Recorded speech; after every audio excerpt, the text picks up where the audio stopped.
Tudo bem, Vinícius? Um abraço, professor Tite, professor Kleber. O senhor está prestes, professor Tite, a completar 50 jogos como técnico da seleção, mais de 4 anos no comando.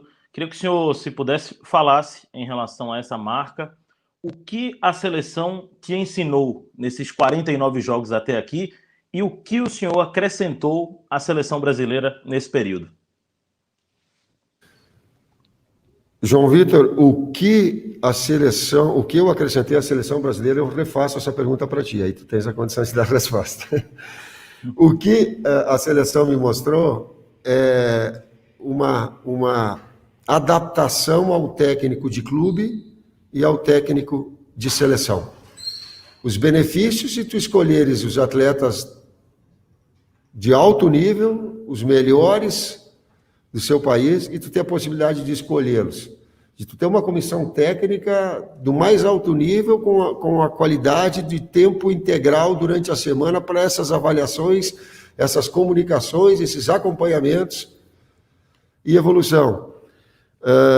De administrar o tempo, porque as pressões de tu não estar constantemente com os atletas, ela te retira um pouquinho do trabalho de campo e tu fica no trabalho mais de estudos, né?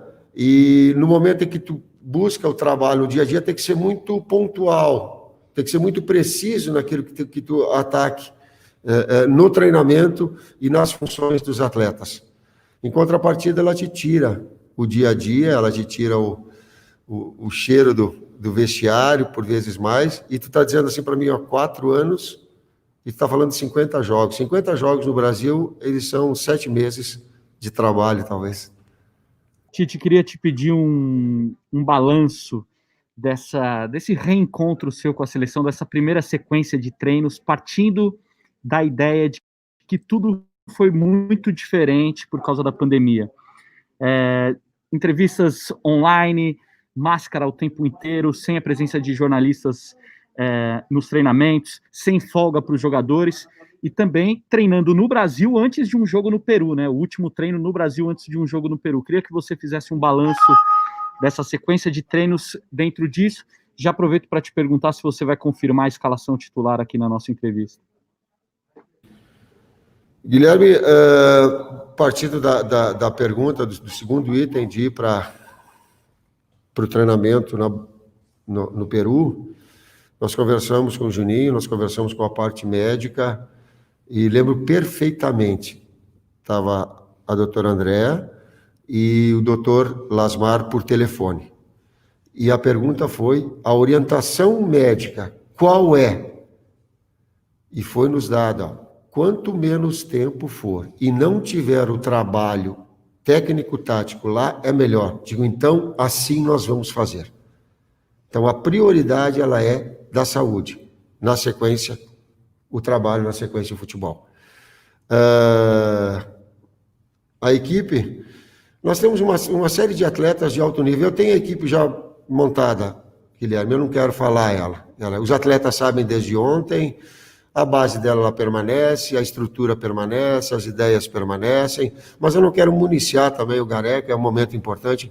Tu troca a característica de um atleta, ela já traz alguma diversidade. E o Kleber me ajuda em relação a esse retorno, né, essa adaptação. A gente trabalhou bem em Teresópolis, com tranquilidade, né, mesmo com o problema inicial do Neymar, a gente conseguiu colocar em prática aquilo tudo que a gente desenvolveu nesse período que foi longo, a vinda agora para São Paulo também, antes do jogo e agora após o jogo contra a Bolívia, em preparação para o jogo do Peru.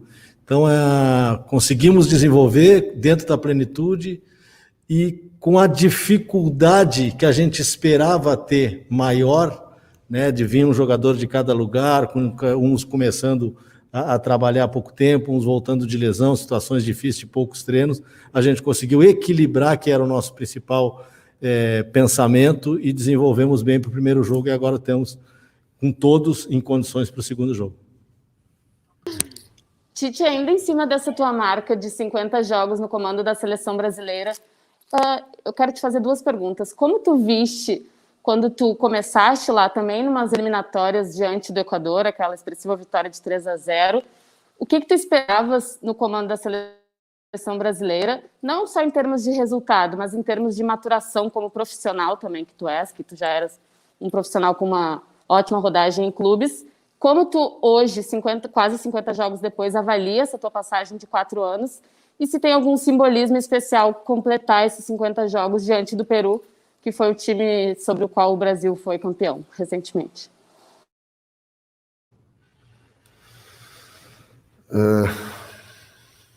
Bianca, eu vou te dizer que o significado nós vencemos contra o Peru também, agora ele é a favor da pergunta e eu tenho que dar a mesma resposta de forma coerente, é o mesmo que nos venceu no amistoso também. Então, é uma situação passada, de referência, de adversário importante, de qualidade importante, de um grau de dificuldade técnica e física superior ao que nós enfrentamos. Isso não desmerece o nível de atuação da equipe, agora ele relativiza, ele contextualiza, e nós temos que ter essa capacidade. Eu não estou pensando muito nos 50 jogos, eu estou pensando em repetir o desempenho, uma ideia de futebol e que a equipe jogue muito. Que ela tenha a consciência de que ela tem que criar e fazer gol, que ela tenha que ser dura e que dificulte o adversário ao máximo as conclusões e, se possível, não tomar gol e que ela traduza isso em vitórias. Esses 3 ingredientes reunidos, eles te trazem. Como ele é, a forma tática, mas sim a forma também anímica, que a forma com que a equipe se traz e ao longo desse tempo ela vai se moldando em 3, 4 momentos. Ela teve um momento de eliminatórios, um momento de amistosos, um momento de Copa do Mundo, um momento de amistosos preparatórios, teve Copa América e agora uma retomada. Cada um tem um pouquinho da sua história, atleta surgindo, é tempo muito grande. 6 meses ele te faz um atleta evoluir. Hoje nós estávamos vindo aqui conversando e o Juninho fez o seguinte comentário, ele disse, tu viu o domínio controlado que o Richarlison teve numa bola de inversão com uma facilidade, eu digo, sim, me chamou a atenção, como um atleta vai evoluindo. O Rodrigo, a finalização com o pé esquerdo, que ela surpreendeu, eu digo, mas é sempre assim essa alavanca. Sim, o quanto o atleta, nesse tempo todo, ele se desenvolve tecnicamente, e nós estarmos cuidadosos em relação a isso. Principalmente porque há também uma renovação na questão da idade, né? E no momento que a gente assume poucos jogadores novos, lançamos naquele momento na seleção o Gabriel, que era o menino, 19 anos, já titular do Palmeiras, mas começando, e hoje a gente tem uma renovação com muitos meninos dentro da equipe, e felizes por eles terem mostrado uma personalidade, uma desenvoltura e um aprendizado, né? Esse crescimento que eles têm nos seus clubes e que trazem para que a gente continue o trabalho. Obrigado, Vinícius. Boa tarde a todos, professores, Kleber e Tite. Tite, depois de um começo tão bom e tão expressivo, 5-0 contra a Bolívia, o que dizer para o torcedor brasileiro que estava tão saudoso, né, de ver a sua seleção em campo e ver um time agressivo, criando chances, com goleada? Esse torcedor talvez esperando uma repetição em Lima agora contra o Peru. Sua expectativa é de um jogo com uma característica muito diferente da estreia? Obrigado. Edgar, são 2 fatores que nós temos que analisar. A atuação individualmente do Brasil, e vocês a FIA fizeram, e ela foi acima da minha expectativa, te confesso, em todos os aspectos. De relativizar que a Bolívia não tinha uma qualidade técnica e física igual à nossa, também é verdade. Porém, o grau de expectativa da Bolívia era de fazer um bom jogo, de perder de pouco, e isso seria uma vitória para eles. Nós trazendo a responsabilidade de vir jogar bem e fazer resultado. Então, isso é considerável. Passado esse ponto, esse tijolo nessa formação de equipe, é um desafio diferente, com uma equipe de um nível técnico superior, com um nível físico superior, e um desafio para nós em buscar repetir um padrão. Talvez não com a mesma... a Bolívia ela não tem a mesma força técnica. Então, nós vamos enfrentar um adversário mais forte em circunstâncias mais fortes. Vinícius Batista, da Rádio Bandeirantes, por favor. Bem, obrigado a todos, obrigado Vini, boa tarde Tite. Falando nisso, Tite, sobre enfrentar a equipe do Peru, uma equipe bem conhecida, né, para você, porque você enfrentou o Peru em 2 vezes, 2 ocasiões na última Copa América, também um amistoso realizado pela seleção brasileira. Então você conhece bem o jeito da equipe jogar. Tem uma estratégia específica já bolada na sua cabeça, ou então isso vai ser mais um que a gente pode ver da seleção, mais do que aconteceu da última partida contra a Bolívia, com mais intensidade, com mais pressão? Muito obrigado. A gente entra para esse jogo, como tu disseste, conhecendo o Peru, de 2 enfrentamentos na Copa América, um amistoso, um enfrentamento nas eliminatórias passada, né? E como a gente faz contra todos os adversários, estudando, trabalhando em cima da estratégia ofensiva, trabalhando em cima de trancar o adversário no sentido do que ele tem de perigo a nos oferecer, né? Conhecemos bem a equipe do Peru, assim como eles nos conhecem. O Gareca é um treinador que já está há 5 anos na seleção, fazendo um belo trabalho. Foi a Copa do Mundo passada, então um adversário de peso.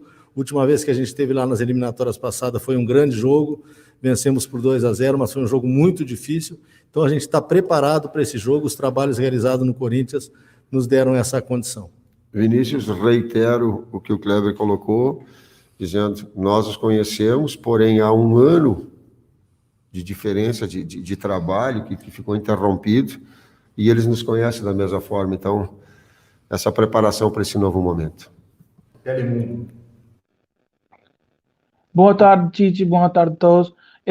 Quais são as qualidades que fazem do Peru uma equipe difícil? Peru é uma equipe que trabalha muito pelo lado esquerdo, com construção de movimentos, de passes, de infiltrações, jogadores como Trauco, jogador como Yotun, de boa qualidade técnica, o lado direito com força, com Carrijo, com passagem do Advíncula. É um time que tem um perde pressiona muito forte, que marca forte. A marcação do meio, os 3 jogadores centrais do meio são muito agressivos na marcação, e a transição ofensiva de contra-ataque também muito rápida.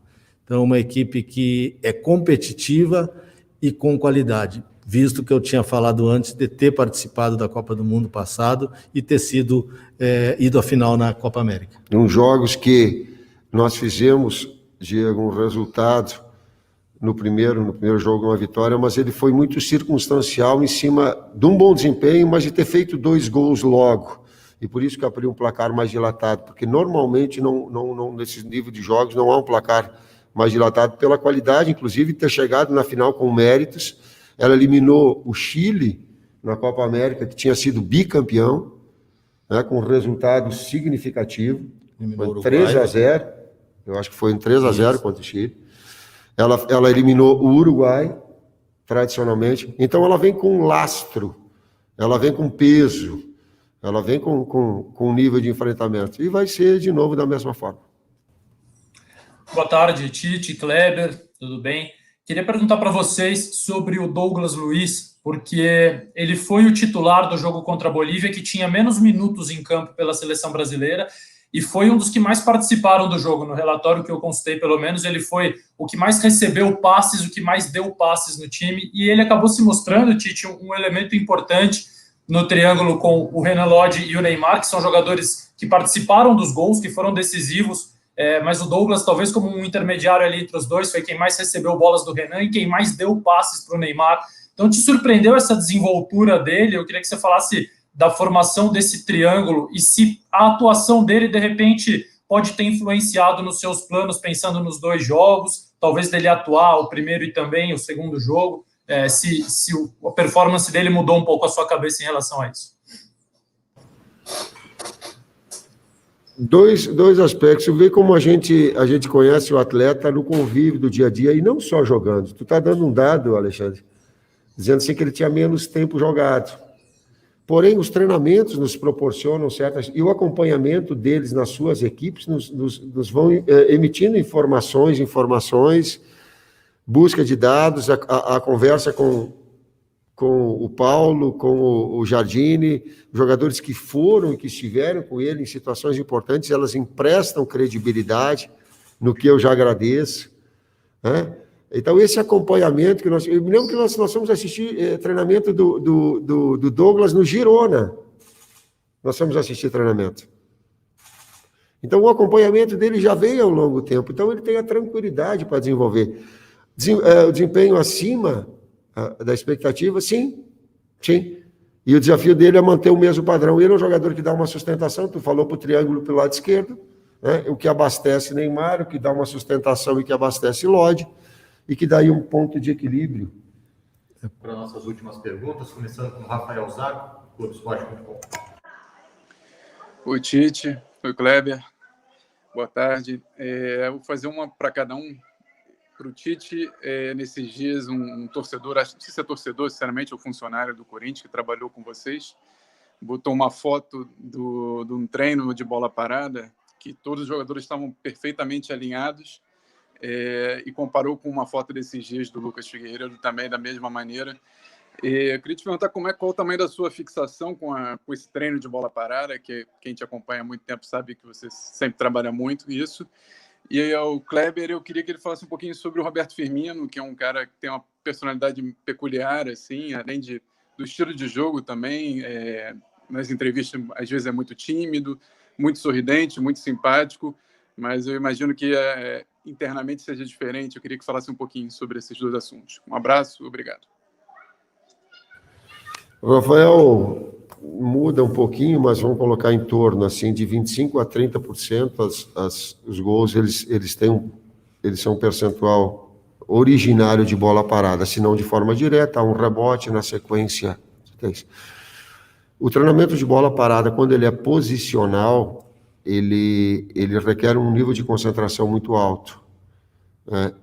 É bem mais fácil de fazer marcação individual.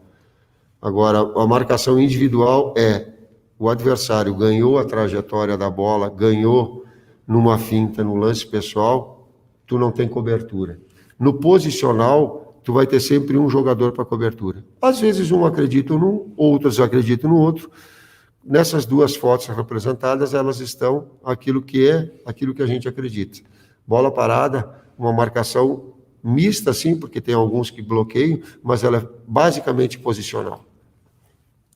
O Firmino é uma figura do bem, é uma figura engraçada, não é de falar muito, mas ele contagia e ele é um cara solidário também, né? O sentimento que os outros atletas e a comissão têm por ele é nesse sentido, né? Assim como ele é solidário dentro do campo, de ajudar quando na perda da bola a recuperação imediata, ou perde pressão, que é uma característica nossa. Um dos gols contra o Peru na final nasceu de uma jogada dele nesse sentido. E agora fazendo uma função diferente do que ele vem fazendo no Liverpool, diferente do que ele fez para a gente da Copa América, mais perto do gol, mais flecha como a gente tem usado, reduzindo o espaço dele de aproximação, de boa tabela, que ele é muito inteligente para isso, e trabalhando mais perto de finalização. Teve 2 gols no último jogo, teve 2 situações criadas, e a gente espera que ele mantenha dentro dessa nova posição. Alguns jogos a gente pode mudar, mas que ele mantenha essa fixação por buscar artilharia. Tem uma historinha que eu posso te contar ela, mas depois do jogo. Vamos para a nossa última pergunta. Mais uma vez com o jornalista peruano, Alonso Contreras, DirecTV Esportes do Peru. Boa tarde, professores. Pergunta para Tite. Desde a sua chegada à seleção brasileira, vem fazendo um bom jogo. Espera um Brasil pressionando desde o primeiro minuto contra o Peru. Se você falou também com o Neymar, que está a um gol de empatar a Ronaldo na seleção brasileira. Obrigado. Alonso, a bola é a referência da pressão. As pessoas, às vezes, a bola é a referência. É onde está a bola, se pressiona ou não. Se o adversário vai sair num tiro de meta, eu faço pressão alta. Mas se ele quebra uma bola na frente, ele não sai jogando, a pressão ela vai ser onde a bola cair. Se o adversário consegue sair jogando e fura e está numa intermediária, a pressão e a marcação vai ser nesse local. Se ele consegue fazer um lançamento longo e a bola chega no atacante, ele domina, guerreiro, a marcação vai ser nesse local. Então, às vezes, essa compreensão por parte do torcedor ele é fundamental, de tu saber jogar com essas variações E isso é fundamental. Como uma ideia, sim. Ela tem uma ideia, sim, de ter posse de bola, de poder criar, mas também sem se ficar vulnerável a contra-ataques do adversário ou a bolas paradas do adversário, que a gente sabe que é forte o Peru. Nós também temos uma bola parada forte. Então, esse duelo de qualidades, mas uma ideia fundamentalmente que tem, e sim, ela tem na média, nesses 24 jogos oficiais, ela tem uma média de quase 600 passes, 550 passes por jogo, 60% de posse de bola. Mas não adianta ter 60% de posse de bola se não concluir, mas ela tem uma média de 16 finalizações para mais, 6, 7 no gol. Isso são dados representativos de uma ideia de futebol, né? Que às vezes ele é vertical, que às vezes ele é mais trabalhado, dependendo da qualidade também do adversário, daquilo que ele nos impõe de dificuldade. A seleção brasileira deixa o hotel em que está hospedada em Guarulhos às 16 horas e decola às 17h30 com destino a Lima, com a previsão de chegada ao hotel às 21 horas e 25 minutos, lembrando que Lima, capital do Peru, com 2 horas a menos de fuso horário em relação ao Brasil. Neste exato momento, também a gente recebe a informação aqui que na reunião do jogo, uma reunião tradicional que acontece em todas as eliminatórias, em todas as partidas da seleção brasileira, a definição do uniforme da equipe. O Brasil jogará com a tradicional camisa amarela, calções azuis, meiões azuis e o goleiro inteiramente de verde. Então é isso. Muito obrigado, Tite, muito obrigado, Kleber, muito obrigado a todos pela participação e até uma próxima.